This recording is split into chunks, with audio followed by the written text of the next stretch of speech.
What's up with my PA family? It's your boy L coming through with another video. Some stories for your mind, your soul. You already know, man. As you guys already know as well. We're kicking these tails with the youngsters, we offenders. And for anybody that may, be out there, heed a message, and not to go to the system. Or maybe you got a family member in there.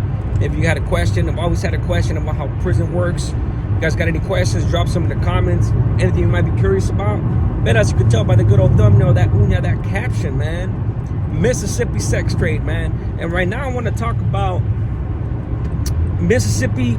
It's in obviously Mississippi, but Tutwiler, specifically Tallahatchie County. It was I don't even know if you could call it the city, but it was a Tutwiler. And they started sending out a lot of homies out there. They first started the program, man, I want to say like in 2006, 7, 8, somewhere around there. I'm not sure. But if you done any shoot terms, stabbings, or had been to a level 4 or anything like that, violent cases, they weren't sending you out there. And then finally, man, I've actually spoken about it in some of my lives. There's a thing called the 3-judge panel. There was 3 judges basically that were appointed to ease the overcrowding situation of the prison system, meaning it was overcrowded and there was too many people. And they ordered the state of California, Sacramento, to release the people or find some way to ease the overpopulation, basically release people. What CDC did instead of releasing them, they found a loophole. They rented prisons in other states, like in there was a few in Arizona. I've been there too. There was one in Oklahoma. I've only passed through there, dropped some people off, but the one I was ultimately sent to was Mississippi. And then I heard there was another one in Colorado, but I'm not sure how true that is. So they rented out those prisons. We were over there with just California inmates, convicts. So by that time, I had dropped briefly to a level 3 when the 3-judge panel came down with that decision. So CDC had no choice but to send people out there that had done shoot terms, had violence, had freaking violent cases, shootings, everything, murders, everything, right? The only criteria was that as long as you had level 3 points and you didn't have life. That was the only 2 criteria it came down to. So they sent a bunch of us that came from the level 4, the 180s, the shoes, all that, man. So straight knuckleheads. They sent us out there, bro. And when we got there, there was dudes out there that had been in a position of power for a while, that had went from the county jail to reception to Mississippi, had never been nowhere in prison, had never done time in a righteous yard or nothing. So it's almost like their politics were almost damn near made up. It was only like satrap and county politics, right? And for somebody like me that coming from New Corcoran, or even Pleasant Valley at the time, you got to understand that our politics are structured. They're no nonsense, no bullshit ass politics. So when I get over there, the shit that they were tripping on the homies about was, I ended up bumping heads with a bunch of dudes because of that. And I was speaking up for camaradas that were trying to touch homies up for leaving cups on the table, for just stupid shit, like some county trippy shit. And to me, it's just like, my point with that, it was just real loose out there, man. And I'm gonna tell more Mississippi stories. I might do it like a Mississippi series, man, because that prison was off the hook. So they send us out there, and the staff out there were 99% black females. 99% black females. And they're down to earth, they're ghetto as hell. Meaning, what I mean by that, it's not even a bad thing. What I mean by that is they were approachable, they'll talk shit, they weren't professional.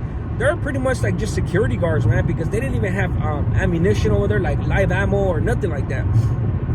And they didn't get paid much.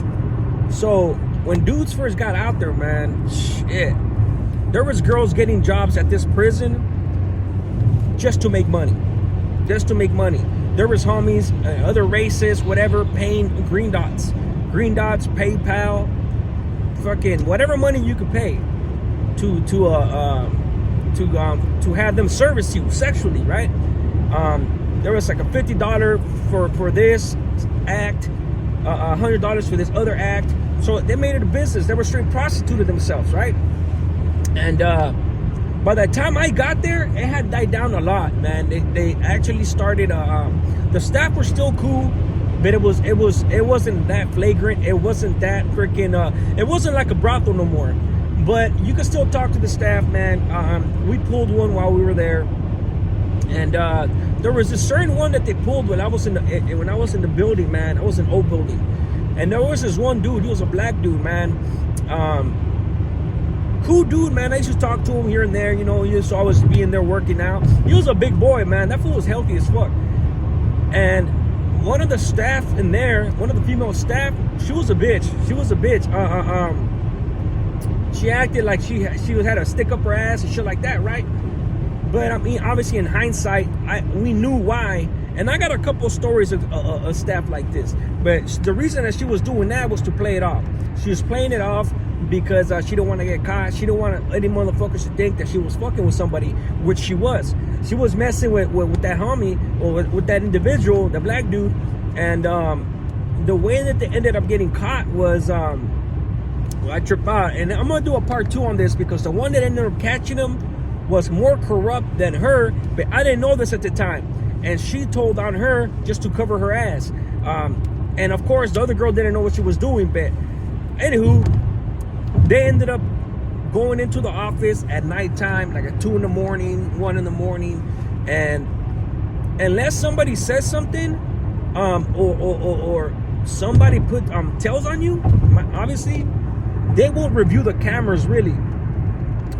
Excuse the movement, guys. This car is moving my camera.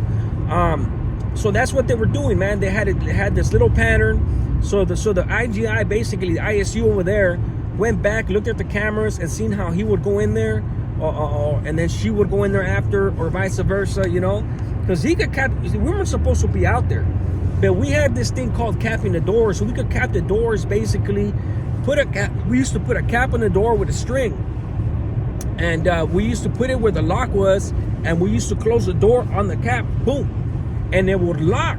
Right on the outside, they'll pull the door, and it was locked. But from the inside, if you pull it, it'll unhinge it, and it'll pop open the door, man. It was a beautiful system we had. So that's what the homeboy was doing, man. And then they were doing the little rendezvous in the office right there. They were getting the little fuck on and shit. I don't know how many dudes she was doing it with. I personally would not mess with one of them girls, just off the top, because the lesson here is you could catch some shit. You know, you don't want to be rampant about, you know, just messing with just a girl that's messing with, because, you know, these girls work different buildings, and if she was doing it with one dude there, I'm pretty sure she was doing it in other buildings, you know, and that's probably why she ended up getting caught. But the point is that they were really discreet about it. I honestly didn't know. This is how I found out. One day, ISU came in on her shift. She was on the table. I went to ask her for something, right? And she gave me a request form or whatever. I walked away, and then like 5 minutes later, ISU comes in, approaches her, handcuffs her, and escorts her out of the building. And the other counselor that told on her was right there, obviously. And then we found out later, because we know we already had a staff on the team that was bringing in dope for us, and he ended up telling us everything that happened. But yeah, man. And anytime something like that happens, man, automatically, if you're doing something with some of these staffs, everybody goes into panic mode. Like the staff going into panic mode, paranoia. They don't want to do anything for a while, you know, because they start getting panicked, you know. They're like, oh shit, am I next? This and that. But yeah, that's how wild it was, man. In California, man, you rarely find examples of this type of stuff being done.